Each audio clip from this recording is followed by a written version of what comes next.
अब सेक्शन चलेगी हमारी 73, एकांत परिरोध, सोलिटरी कन्फाइनमेंट। ठीक है ना।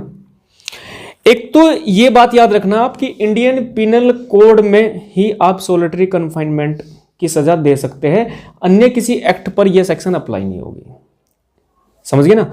अन्य किसी एक्ट पर, अन्य कोई भी एक्ट है जो किसी एक्ट को पनिशेबल बनाती है, वहां सोलिटरी कन्फाइनमेंट नहीं दिया जाएगा। केवल इंडियन पिनल कोड के अंदर यदि कोई ऑफेंस हुआ, उसमें ये जो कुछ कंडीशन दे रखी, इन कंडीशन में सोलिटरी कन्फाइनमेंट में रखा जा सकता है। एकांत परिरोध, तो सबसे पहले समझते हैं एकांत परिरोध है क्या।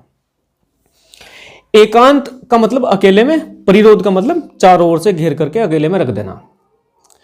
देखिए, अकेले में रहना जितना पीड़ादायक होता है, उतना पीड़ादायक दूसरों के साथ में रहने में नहीं होता। समझ गए ना। यदि मैं आपसे कहूं कि दुनिया का सबसे बड़ा काम कौन सा है, तो वो होगा कुछ न करना। कुछ करना आसान होता है। यदि आपके घर पर कोई नहीं है, आपके माँ बाप बाहर गए, आप अकेले हो, तो क्या करोगे?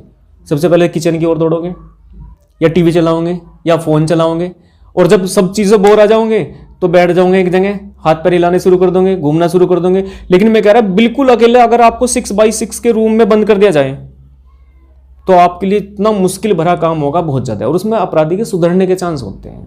इतनी पीड़ा उसको मिलती है। एक बार पता क्या हुआ था, एक कहानी है। एक राजा हुए थे, और वे व्यक्ति का अकेले रहने से उसके मस्तिष्क पर, उसके मन पर क्या प्रभाव पड़ता है, ये प्रयोग करना चाहते